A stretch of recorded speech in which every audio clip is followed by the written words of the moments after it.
Shooting with your cell phones is probably one of the most convenient ways to start a YouTube channel or just do some vlogging. Sometimes it gets really hectic trying to vlog with a huge camera and you just want to have the convenience and compactness, I don't think that's a word, of your cell phone. But I'm pretty sure, like most people, you are not born with the steady hands of a doctor. Which means videos can be super shaky even if you have your phone stabilization turned on, which is where gimbals come in. They're able to help you keep a stable frame even if you're walking or running because of its motorized access that your phone will turn on, giving you a nice, clear, stable picture. But gimbals can cost you hundreds or if not thousands of dollars, including the Hohem iSteady Multi, which runs you about $150 and comes with attachments for your cell phone and camera. All right, but before we test out some of these really cool features and this app, let's go ahead and unbox the Hohem iSteady Q and see what's inside.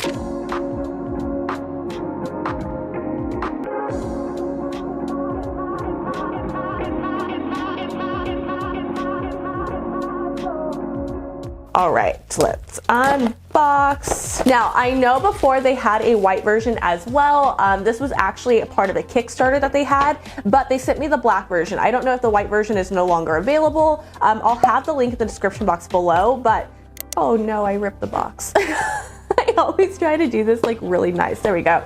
So if you guys can see, there we go. This is what it comes with inside. So already it has like the instructions here, which I like because I'm a person who does not read instruction manuals. That's just me. One thing about Hohem I will say is they are the epitome of budget friendly. It is not cheap, it is affordable, and their packaging really does like say that to you. I know there's a lot of times that you can get affordable things and the packaging just looks cheap, but this is like, okay, it's affordable. Like they give you a microfiber cloth. When I say compact, I mean compact. Like this is literally the size of my cell phone.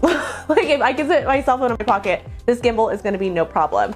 It also comes with a USB charging port type C, so it is a fast charge. It takes about 45 minutes to charge and then you get about 3 hours of usage with it. So here is their instruction manual. I think this is so cute. And it has a QR code. What happens when I scan this QR code? There we go.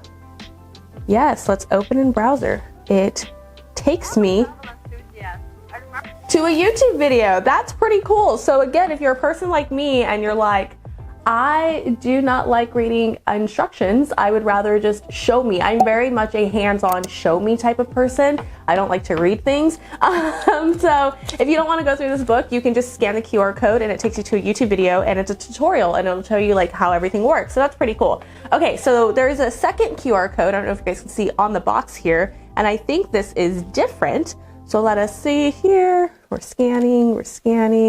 Oh, they have an app. Yes, I did know that. I did know that they had an app. So we're gonna put that off to the side because I know we're gonna use that later. But here is the actual gimbal. Now again, this is so compact. It literally like just folds up and you just, oh no, okay, that's it. I was about to break it. Okay, so yeah, it just unfolds here. There we go. It's a nice little fold. It has a nice, it's not stiff, but it's not loose. So it's, I guess that's the definition of sturdy. And then this is the hand grip, but it does turn into a tripod here. You'll see this part here kind of sticks out, so it'll be hard. So you just kind of push that up there, and then it turns into a nice little tripod stand. It doesn't look like you have much, that doesn't feel as sturdy to me, but if you go all the way down, it's pretty good. And that doesn't really matter because I know a lot of times we rely on the tripod itself, but remember this is a selfie stick, so even though this is all the way flat, you can extend it here. And that is that's as far as it extends out. So from my waist to like my shoulder, not bad, pretty good, right? This literally will fit into my pocket. This is smaller than my cell phone. This is pretty cool.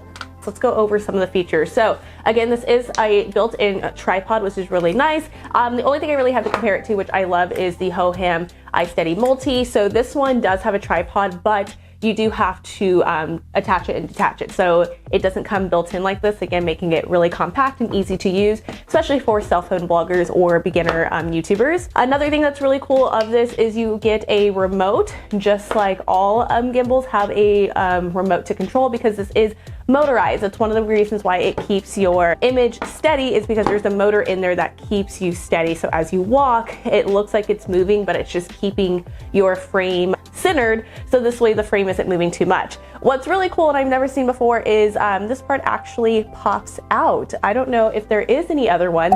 Let me know in the comments below, but this is the first time I've seen the remote pop out, which is awesome, because for me, if I am blogging by myself or I need to get any shots, I can go ahead and set this up in their desktop mode, or just kind of perch this somewhere. You can't wrap it around things, so you have to just kind of lay it on a flat surface.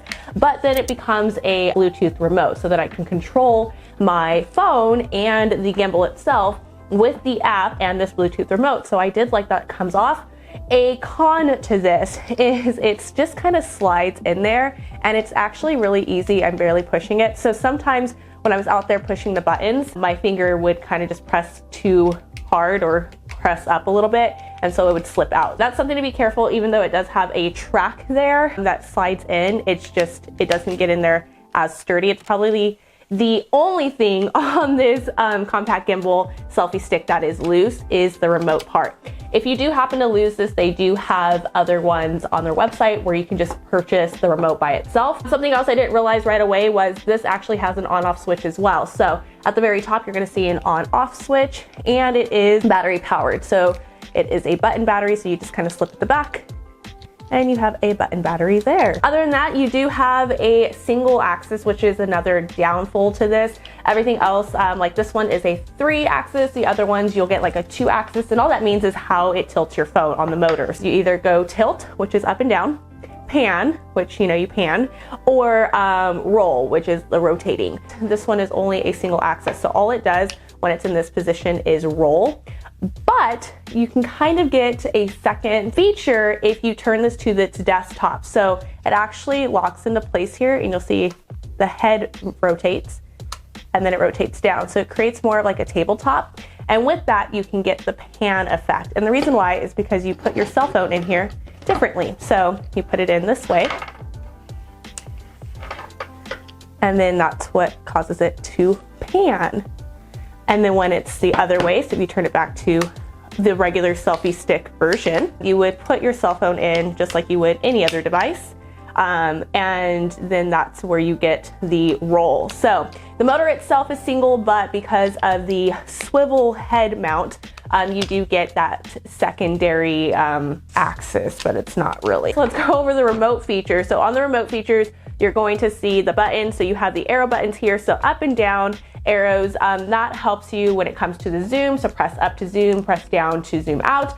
And then you have the left and right arrows. That is for your rotation. So clockwise and counterclockwise, or if it's in this effect, how you want to pan left to right, same thing, clockwise, counterclockwise. And then you also have the 2 bottom buttons here. This one over here is going to control the camera. So it's either going to do front facing or rear facing camera. You can also, and that's if you hit it 3 times. If you hit it twice, it switches to video or photo mode. And if you hit it once, that's what actually turns your video on, or that takes the picture for you, depending on what mode you're in.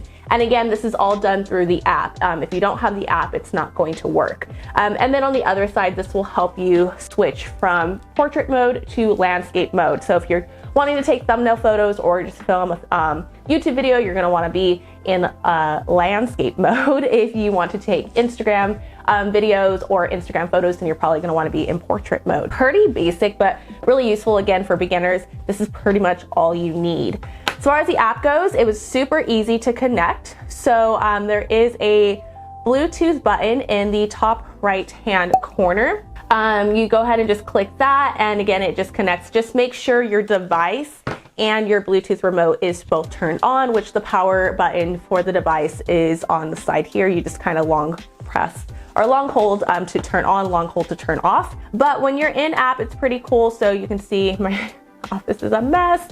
Let's not show you that. But again, you get to do different things. So they actually has a time-lapse mode, which I didn't get to test out just because there was really, where we're at, nothing to time-lapse. You have regular photo, which it does have gesture. It took a little bit of time, but the reason why is it has tracking. So it has facial tracking and object tracking. And where I was standing, it couldn't pick up on what it was supposed to track. That is a little touchy if you're around a lot of things or a lot of people. Once I moved away, it was super sensitive. Like I would just move my hair out of my face and it would give me 4 seconds to set before it took the photo or video. You also have filters that are built in, which is pretty cool. So I like this too, because if you're on the go, you're creating Instagram videos, you don't need to do a lot of post editing. You can do everything in here. So if you want to add a filter really quick, do your photo or your video and just kind of put it together in app. So with your tracking, you're able to draw the area. So I liked that I had control when it comes to object tracking. When it comes to facial tracking, it just tracks my face. If you want somebody else, you can tap somebody else. Although when I held my son up, it automatically detected that was a face. So it'll detect as many people that are in frame. So that's something to keep in mind. But if you're trying to track a car that's passing you and you want the gimbal to rotate with it, you would just kind of draw around the car and let it track. I did do the facial tracking and I kind of walked around the gimbal and it picked up on me really well to where I was running around and it was keeping up with me. So again, if you are by yourself or you're filming a scene and you don't want to be holding things, you could just put it into desktop mode, have it track, and it will move with you, so you don't have to even worry about rotating it with the remote. Other things that were really cool in here was the moments. It has automatic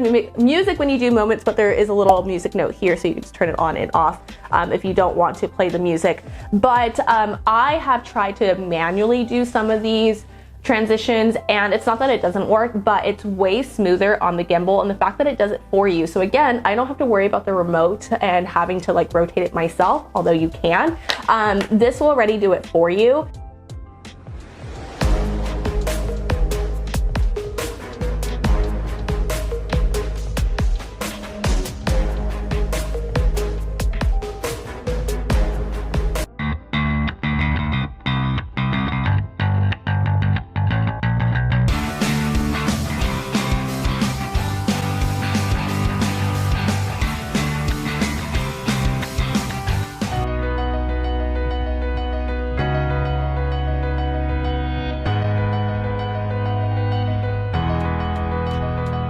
Probably my favorite was a panoramic and the Inception. Super useful for anyone, again, who's a beginner, or even if you've been vlogging for a while and you're just looking for something more compact, more travel friendly, something for smaller or easier jobs, whatever you need to do when it comes to content creation, or even just if you're an Instagram creator for your reels, this is going to be next level to help you level up your video production. If there is something I did not mention and you're curious about or you want to know about when it comes to this, definitely let me know. This will run you about $40 right now, and this one runs about $150 if you are in the market for something a little bigger for your vlogging camera. Let me know if you have any questions, and as always, get out there, make some content, and let's grow together.